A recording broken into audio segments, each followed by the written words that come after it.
আসসালামু আলাইকুম। সবাই কেমন আছেন? আল্লাহর রহমতে আমিও ভালো আছি।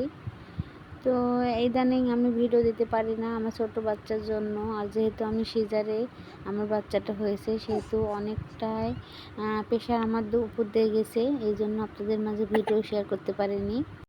আমার বাচ্চার বয়স আজকে 28 দিন। তো 2 তারিখে হয়েছে সেপ্টেম্বর মাসের।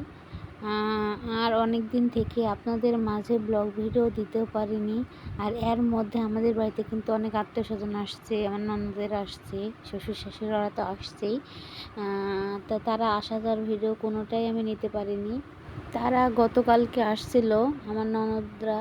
তো আমার বাচ্চার জন্য অনেক কিছু নিয়ে আসছে, সেগুলো আপনাদের মাঝে শেয়ার করতে পারিনি। তো আজকে ভাবলাম তার পরের দিন যে আপনাদের মাঝে সব কিছু শেয়ার করি আর একটু ব্লগ ভিডিও করেই নিই।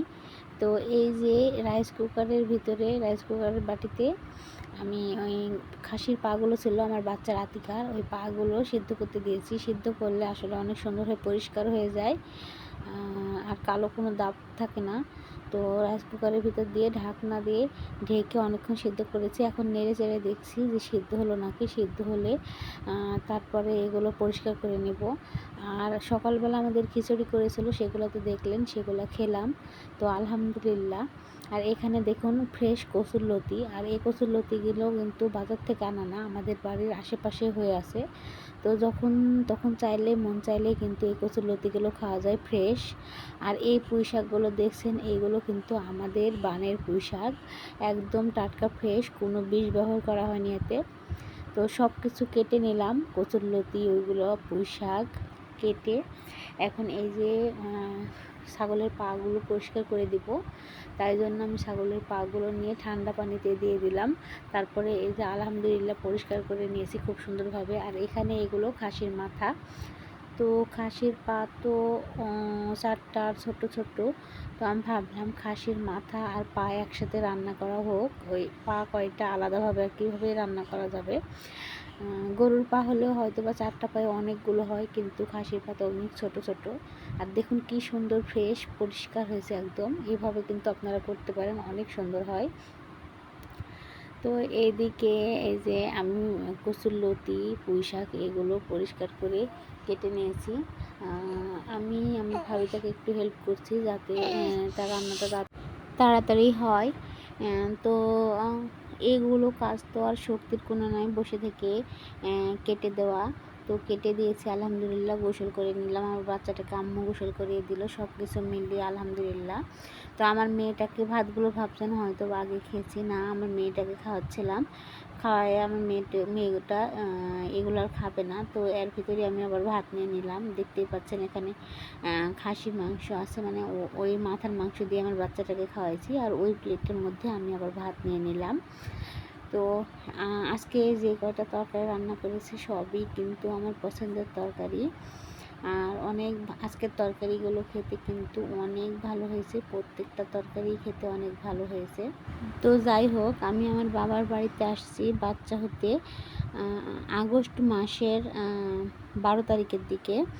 আর সেপ্টেম্বর মাসের 2 তারিখে আলহামদুলিল্লাহ আমার বাচ্চা হয় সিজারে, দ্বিতীয় বাচ্চা। প্রথম বাচ্চাও সিজারে হয়েছিল, দ্বিতীয় বাচ্চাটাও সিজারে হলো, কিন্তু দ্বিতীয় বাচ্চাটা 36 সপ্তাহে হয়ে গেছে।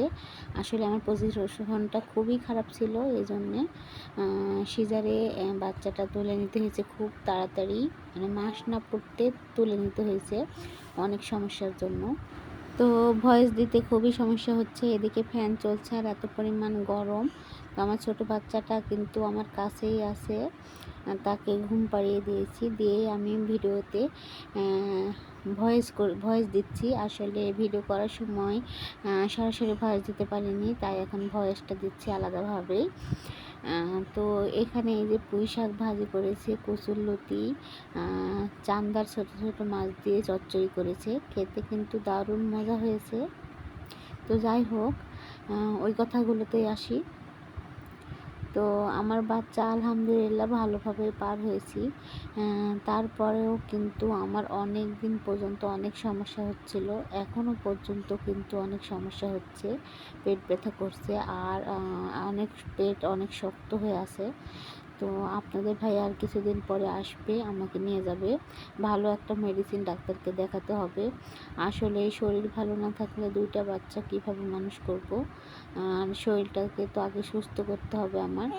তো আপনারা দেখছেন ভিডিওতে আমার মেয়েটা কিন্তু খুব বড় না, 3 বছর। তো 3 বছরের মাথায় আমার আরেকটা বাচ্চা হলো। তো আমি আমার বাচ্চা নেওয়ার কোনো সিদ্ধান্তই ছিল না, কিন্তু আল্লাহর কাছে শুকরিয়া, আল্লাহ খুশি হয়ে আমাকে আমার বাচ্চাটা দিয়েছেন। তো আল্লাহর কাছে দোয়া রাখি যেন আমার বাচ্চাটা ভালোই থাকে, আলহামদুলিল্লাহ। তো আমার প্রথম বাচ্চাটা মেয়ে, আপনারা দেখছেন হয়তো বা যারা আমার ভিডিও দেখছেন। তো দ্বিতীয় সন্তান কিন্তু আমার পুত্র সন্তান হয়েছে। তো আল্লাহর কাছে অনেক অনেক শুকরিয়া যে আল্লাহ আমাকে ছেলে মেয়ে দুইজনেরই কে ভালোবাসার সুখ দিয়েছেন। আসলে প্রত্যেকটা মা বাবাই চায় তার মেয়ে সন্তানও থাকুক, ছেলে সন্তানও থাকুক, কারণ উভয়ের ভালোবাসা উভয় আলাদা আলাদা। ছেলের ভালোবাসা আলাদা, মেয়ের ভালোবাসা আলাদা। তো যাই হোক, আলহামদুলিল্লাহ, আল্লাহর কাছে অনেক অনেক শুকরিয়া। তো এখন একটু আমার বাচ্চা দুটোকে নিয়ে একটু সমস্যাই হবে, কারণ তারা দুজনেই ছোট ছোট। তারপরেও একটু চাপ গেলেও আলহামদুলিল্লাহ আমি একসাথে 2 বাচ্চাকে মানুষ করে ফেলতে পারবো, আল্লাহ যদি চায়। তো আপনারা সবাই আমার বাচ্চার জন্য দোয়া করবেন, আমার বাচ্চা যেন ভালো থাকে, আমাদের সংসারটা যেন ভালোভাবে কাটে, আমাদের সংসার থেকে যেন সব বালা মুসিবত দূর হয়ে যায়। আল্লাহ যেন আমাদের সন্তানদের ভালো রিজিকের ব্যবস্থা করে দেয়। এটাই আমার চাওয়া সবার কাছে। আল্লাহর কাছে তো চাই আমি সবসময়, আল্লাহ যেন আমার বাচ্চা দুটোকে ভালোভাবে মানুষ করার জন্য আমাদেরকে হেদায়েত দেয়, কি আমাদেরকে সেটা সুযোগ দেয়, কারণ আল্লাহ সুযোগ না দিলে তো আমরা পারবো না, যত চেষ্টা করি। তো আল্লাহর কাছে এটাই চাওয়া, আমার বাচ্চা দুটোকে যেন আমি ভালোভাবে মানুষ করতে পারি, মানুষের মতো একটা মানুষ করতে পারি। তো আপনারা সবাই দোয়া করবেন, সবার কাছে আমার এতটুকুই আশা। তো খাসির পায়া আর মাথার মাংস দেখুন, কালারটা কিন্তু বেশ সুন্দর, আর কালারটা যতটা সুন্দর আসছে খেতেও কিন্তু ততটাই মজা। আমার ভাবি কিন্তু খাসির মাংস খায় না, টোটালেই খায় না, কিন্তু রান্না করেছে অনেক মজা করে। তো আমার ভাবিকে বললাম একটু খেয়ে দেখতে, তাও খাবে না, তার কিন্তু বারণ নাই, এমনিতেই সে খেতে পারে না। তো বললাম রান্নাটা অনেক সুন্দর হয়েছে, একটু খেয়ে দেখো, অনেক মজা লাগবে, তাও খেলো না, আমাদের জন্য রান্না করলো। যাই হোক, আমরা সবাই খেলাম, শুধু আমার ভাবিটাই খেলো না, খারাপ লাগলো। তারপরে তো কিছু করার নাই, মাংসগুলো তো রান্না করে খাওয়াই লাগবে। আমার চ্যানেলটা কিন্তু অনেকটা ডাউন হয়ে গেছে, অনেকটাই ডাউন, মানে চ্যানেলের কোনো গ্রোথ নাই। তো আপনাদের সবার কাছে আমি আশা রাখি আপনারা আমার চ্যানেলটাকে একটু দেখবেন, আর ভালো লাগলে অবশ্যই লাইক, কমেন্ট আর সাবস্ক্রাইব করে পাশে থাকবেন। আর যারা সাবস্ক্রাইব করে আমার ভিডিওগুলো দেখছেন তাদেরকে তো অসংখ্য অসংখ্য ধন্যবাদ। আর যারা এখনও দেখেননি তারাও একটু দেখবেন। আসলে আমরা একে অপরকে সাপোর্ট না করলে কখনোই এগোতে পারবো না। তো আর কি বলার, আপনারা সবাই ভালো থাকবেন, সুস্থ থাকবেন, আল্লাহ হাফেজ।